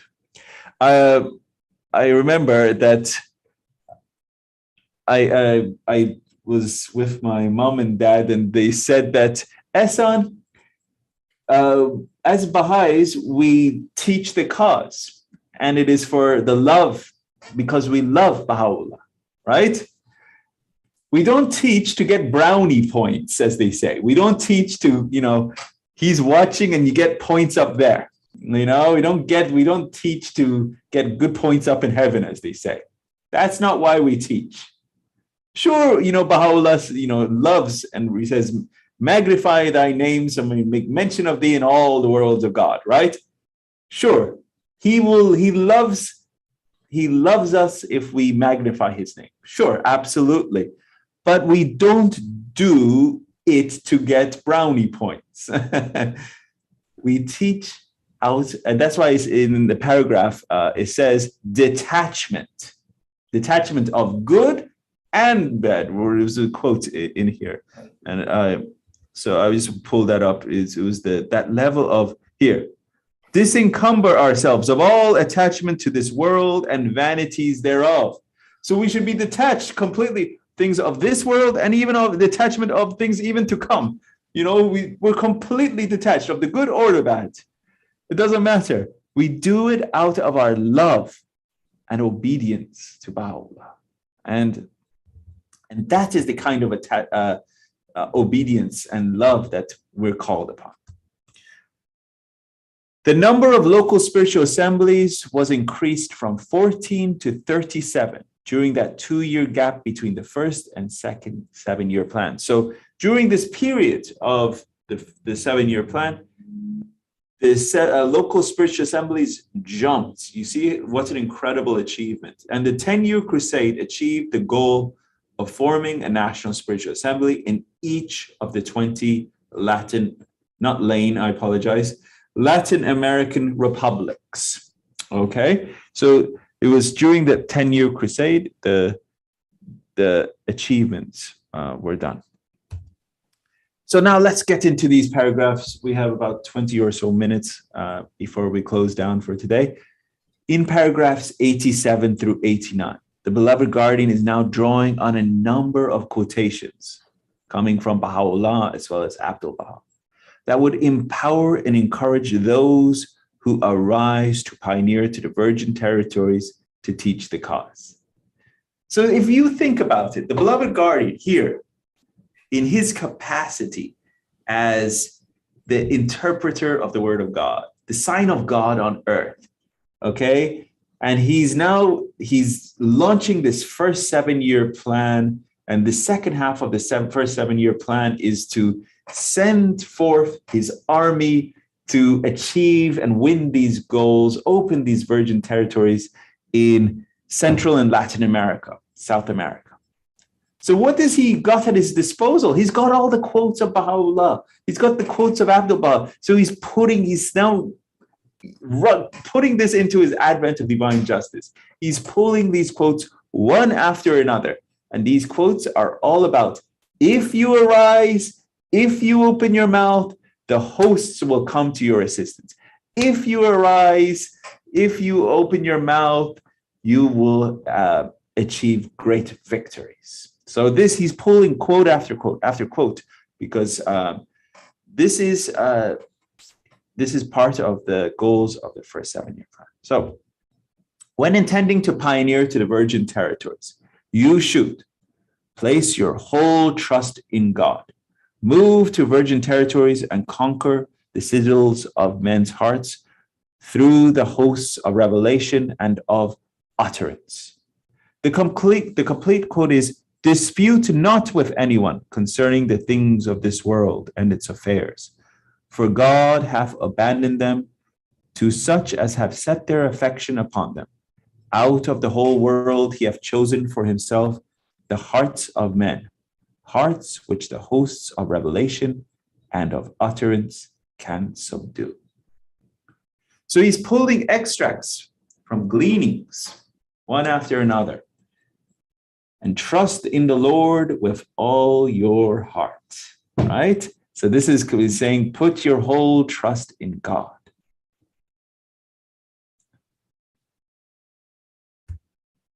And when intending to pioneer to the virgin territories, you should not linger The beloved Gardi says, do not tarry. So here I'm writing, do not linger until others have completed the first stage of their teaching campaign. Rather, immediately arise to open what will be the most glorious chapter in the American Baha'i community international history. Arise. He says, do not tarry. Do not wait around till others achieve their laurels and victories and then say, oh yeah, I was there, by the way. Yeah, I was, I'm here. Or raise your hand. Yeah. Where's my where's my certificate of completion? I was there. No, that doesn't count. No count. Remember, the people that got the laurels were the Knights of Baha'u'llah. They were the ones that were the first to go open the virgin territories. And their names are for all time are recorded in the books of honor, because they were the first to go open these virgin territories. Do not linger. When intending to pioneer to virgin territories, you should teach your own selves. I love the writings because it makes sense. I mean, this is you got to, before you go open your mouth, you got to teach your own self. Teach your own selves at the outset so that your speech can influence the hearts of those who you teach. Baha'u'llah states, this is from the Gleanings, whoso ariseth among you to teach the cause of his Lord, let him before all else teach his own self, that his speech may attract the hearts of them that hear him.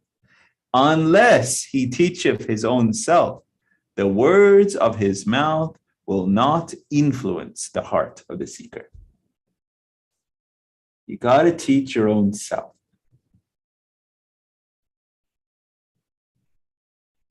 And it's not just about intellectual knowledge.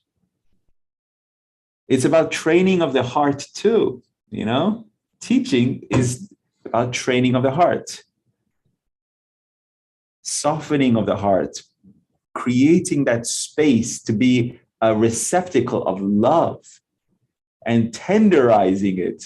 And so that when because often we hear this, the words, when we're teaching, you're presenting proofs and arguments to another person. But that's not teaching. Are you being argumentative to another person and presenting arguments? That's not teaching. Teaching is having this heart-to-heart connection of love at that level. You see what I'm saying? And that is, it creates a tender, just like, for example, you want to cook a steak. I like food. And so I use analogies that I can connect with. So when you want to cook a steak, and a really good steak, you marinate the meat, okay? You marinate it. And some people even use what's called a meat tenderizer. And sometimes they hit the poor thing until it breaks down all the muscles and tendons and all of that. Tenderize it. And then you let it rest. And then after you let it rest, then you can prepare it for cooking or grilling or whatever, right? But all that process is about preparation of the meat per se. And that is the preparation of the heart, okay? Your heart has to become tender. Your heart has to become a place for the seat of the revelation of Baha'u'llah. Your heart has to be, thy heart is my home, sanctify it for my descent. Thy spirit is my place of revelation, cleanse it for my manifestation. This is from the hidden words. Thy heart is my home, sanctify it for my descent. Thy spirit is my place of revelation, cleanse it for my manifestation. So you have to tenderize your heart, cleanse it, purify it, right? So this is the preparation of, per se, my analogy of the meat. You got to prepare it before you cook it. And the cooking part is the teaching, okay? The ultimate, per se, the process of cooking and eventually presentation to your. So you have to cleanse and prepare your heart, okay? And again, how many times from Baha'u'llah, whoso ariseth among you to teach the cause of Lord, let him before all else teach his own self, that his speech may attract the hearts of them that hear him. And unless he teaches of his own self, the words of his mouth will not influence the heart of the seeker. You have to prepare yourself. Prepare for preparation. So it's not just about, hey, I have all the knowledge of the writings of Baha'u'llah. I have the knowledge of the writings of Abdul Baha, the beloved guardian, up here, but I have not internalized them in my life, in my actions, in my heart. So what I might have the knowledge, but am I walking the talk? Am I actually living them, doing them? So this is about teaching his own self, practicing what you preach, as they say. This is about let him before all teach his own self. So it's not about just, acquisition of knowledge. It's about training your life day by day.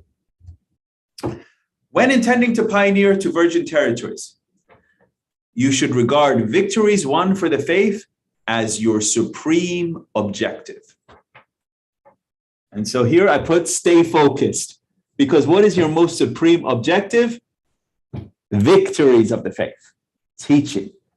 And so you should look always to what is the current goal of our institutions, okay? And the current institution in this day is our Universal House of Justice. So you look to the Universal House of Justice and say, what is the current goal of the Universal House of Justice? And where do you go? You go to the Rezvan message, okay? You go to the Rezvan message and you say, okay, what is the current goal or plan of the Universal House of Justice? And you say, okay, their goal is to achieve this, and this. And if that is the goal, that should be your supreme objective, you see? And trying to win that goal in your cluster, in your area. And how can you achieve that? What can you do as an individual to win the goals? Stay focused.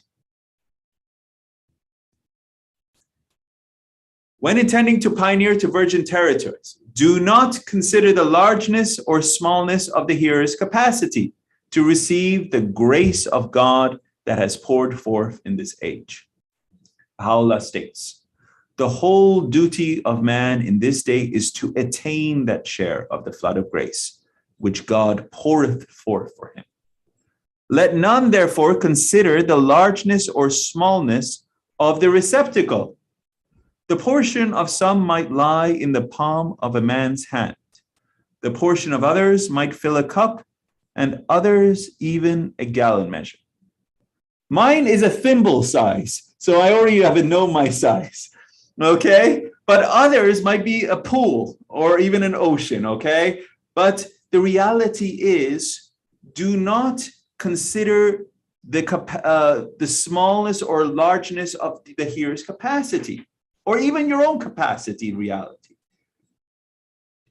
Just remember to have that reliance on him first. Reliance on him, as also, first and foremost, teach yourself. Free yourselves from the burden of attachment to this world and follow the example of Abdul Baha to teach the faith with a spirit of detachment. And this is from His Holiness the Buddha. He says the root of suffering is attachment. The root of suffering is attachment. It's very interesting when you ponder on it. No man shall attain the shores of the ocean of true understanding, except he be detached from all that is in heaven and on earth. And that's the opening stanza from the Kitab-i-Iran. No man shall attain the shores of the ocean of true understanding, except he be detached from all that is in heaven and on earth. So we have to free ourselves from this burden of attachment. And all of these are extracts coming from paragraph 87. There's so much in paragraph 87. So, and then another one, if you are intending to pioneer to virgin territories, you should consider the love of Baha'u'llah as a storehouse of treasure for your soul to assist you in teaching others. Baha'u'llah states, Beware, O men, lest ye be tempted to part with him in exchange for the gold and silver ye possess. Let his love be a storehouse of treasure for your souls on the day when naught else but him shall profit you. The day when every pillar shall tremble, when the very skins of men shall creep, when all eyes shall stare up with terror. So when you are, remember the beloved guardian is writing to individuals that may go pioneering. They may not have much possessions, wealth, whatever, and enter into situations that are quite stressful and tough. He says, have that reliance on Baha'u'llah. Have that reliance on Baha'u'llah. When you suddenly feel stressed, turn to Baha'u'llah. He is your storehouse of treasure, that storehouse of comfort. Whether you're feeling poor or whatever, or you're lacking and you feel tired and miserable, and the world is coming against you, turn to Baha'u'llah and consider that love of Baha'u'llah as a storehouse of treasure for your soul. Turn to Baha'u'llah. This is what the beloved guardian said. And when intending to pioneer to these virgin territories, you should set your soul aglow with the flame of that undying fire, in a way that all the waters of the earth cannot cool your soul. And there are a number of references to this undying fire in the writings of Baha'u'llah as the most great spirit, the source of the revelation. And even from the great poet Rumi, set your life on fire, seek those who fan your flames. I thought that was such a cool quote.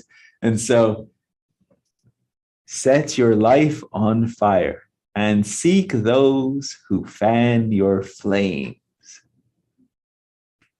You know, in the hidden words, eschew the companionship of the ungodly, right? This is in the hidden words. It means avoid completely the companionship of the ungodly. But conversely, we should not eschew, but rush. I would say rush to the companionship of the godly, those who fan our flames. Anyone that is conversely, attracted, and burning brightly, we should rush to their presence, because those individuals are increasing the ardor, the heat, the light, and the flames of our heart. And so we should rush to be in their companionship. And this is I liked that quote from Rumi. And this is a quote that is so often quoted, and from Baha'u'llah says, be as unrestrained as the wind, and be not affected either by the signs of destruction or prosperity. So be unrestrained as the wind.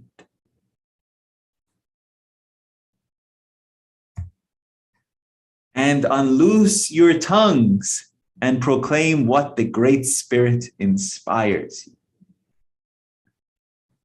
Not like her, just garbled jumble nonsense. Actually have something to say. And that's why first teach yourself. Okay, that's important. First teach yourself, so you don't just say unloose your tongues and you just make up say anything. Teach with enthusiasm, conviction, wisdom, courtesy, but without pressing the hearer. I'm going to add another one. With humor. That's also very important. Okay? I mean, there's so many wonderful stories of our beloved master. I mean, how he taught, and he would often, when he was teaching, they would break out into laughter. And because humor is such an important, necessary thing for speech and to communicate is humor. Because as we all know, there's a lot of sadness in this world, and there's a lot of pain and suffering. And when we are presenting the message of Baha'u'llah as a solution to these crises, how can you not bring joy and happiness in this in your presentation? And also, you should try to bring in some degrees of humor in your presentation, so that it brings, because as we all know, God loves laughter. And when we laugh, it's as though the soul is jumping and your heart is elevated and excited. You feel the laughter emanating from within you. And so this is, we should try to work on our presentations to think about, how can I bring in a moment of laughter into our presentations? Teach the cause for the sake of God and accept without argument the response you receive from the hearer. And I pulled this quote from Amos. This is from the Old Testament. And why did I do this? Is because there was a quote earlier in Advent where he describes the teachers as lions, right? So I wanted to pull this because also when we're coming up in part 21, again, the beloved guardian compares the handmaidens of the cause of God to lions. So I wanted to pull this so it's fresh in your mind. He says, the lion has roared. Who is the lion? The manifestation of God. The lion has roared. So who isn't frightened? The sovereign Lord has spoken. But who can refuse to proclaim his message? Oh, that's so cool, right? Imagine Baha'u'llah has proclaimed his message. He has roared. He is the king lion. And he's saying, so who isn't frightened? The sovereign Lord has spoken. So who can refuse to proclaim his message?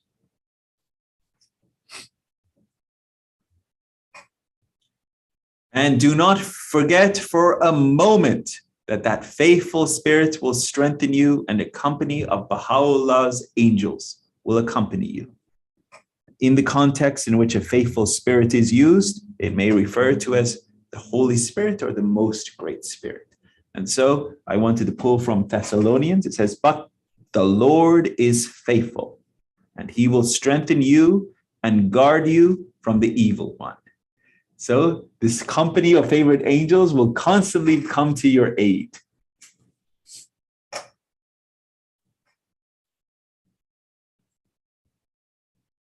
And keep in mind the greatness of the blessing that is awaiting for you, and that the service you render is the prince of all goodly deeds and the ornament of every goodly act. And this is from 1 Peter. For those who faithfully teach and preach God's word is the crown of glory. It's for those who faithfully teach and preach God's word. So you see, this is one unfolding faith, it's not Baha'i, Christian, Muslim, whatever. This is one unfolding faith. If you teach the word of God, if you open your mouth and proclaim the word of God, that the reward that has been given you is the same in sense. This is from Christ, this is from Baha'u'llah. They're saying, for those who faithfully teach and preach God's word, it is the ornament of every goodly act. It is the crown of glory. And interesting, glory is Baha. So the crown of glory means to be a Baha'i. It means you will truly be a Baha'i if you go and teach. In essence, you will be a true Baha'i. In paragraph 88, the beloved guardian cites excerpts from a tablet from His Holiness Baha'u'llah, in which he counsels those who travel to teach his cause. Here are some major points. And this will be our last slide because I was just checking it. We're hitting 4 o'clock.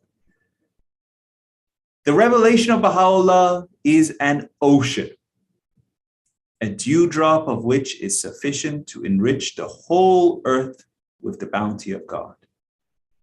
Teachers should draw forth the water of this ocean and sprinkle it on all created things to purify them from all artificial restrictions.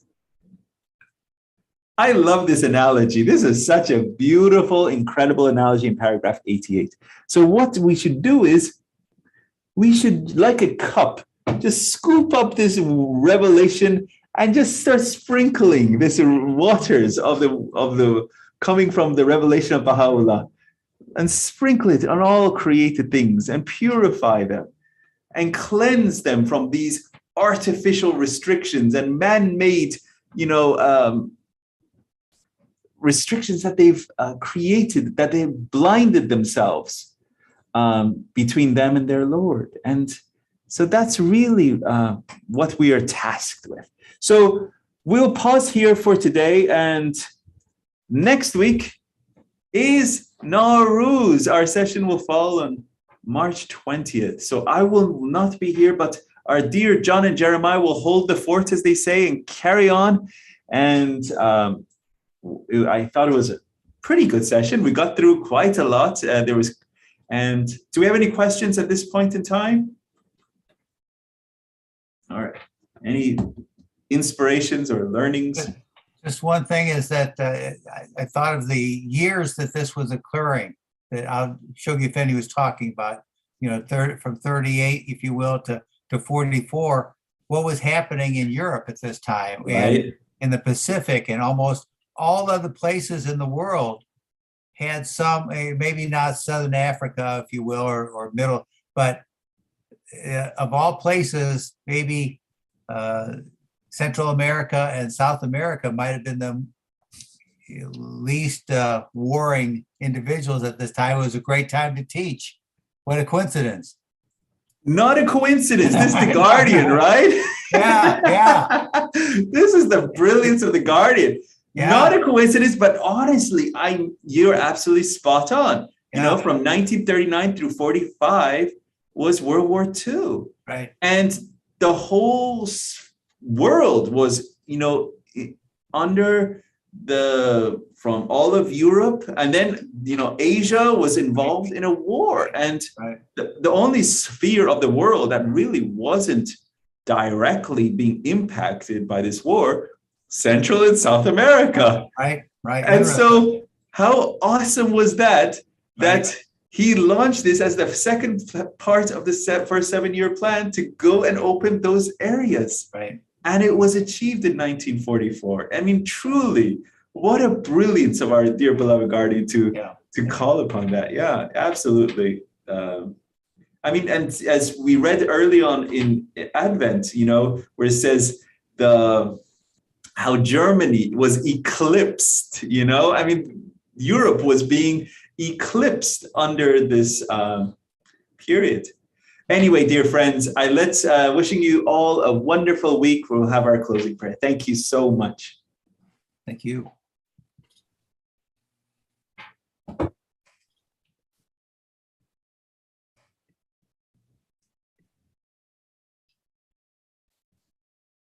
O my God, thou seest me in my lowliness and weakness, occupied with the greatest undertaking, determined to raise thy word among the masses and to spread thy teachings among thy peoples.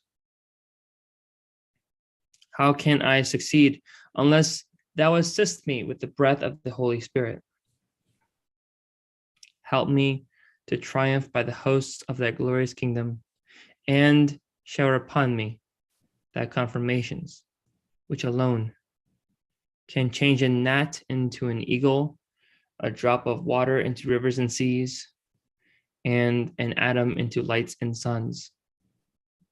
O my Lord, assist me with thy triumphant and effective might, so that my tongue may utter thy praises and attributes among all people, and my soul overflow with the wine of thy love and knowledge.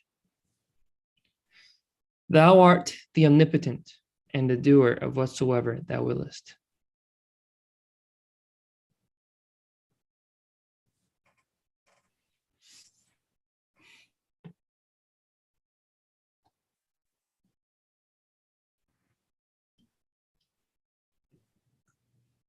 Thank you very much, every one of you.